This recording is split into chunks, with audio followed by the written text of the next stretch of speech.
Hi, in front of me I have MediaTek MT867 and I'm gonna show you how to change the style of the menu on this device.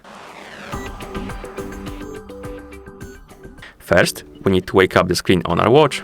To do it, press the upper button. And now let's open the menu to see how it looks like. To do it, swipe left on the screen, like this, and here we have the menu. As you can see, it's a list now. Basically, you have list of apps, like that, but you can change this to different style. To do it, go back to home screen, open the quick panel by swiping down from the top of the screen. Tap on this icon right here, the one in the right bottom corner, and we have options like Style 1 and Style 2. As you can see, the Style 1 is selected, so let's select the Style 2.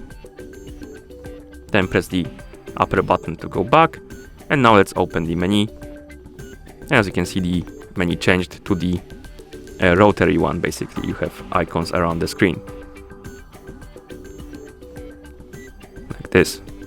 And that's how you change the style of the menu on this device. Thank you for watching. If you found this video helpful, please consider subscribing to our channel and leaving the like on the video.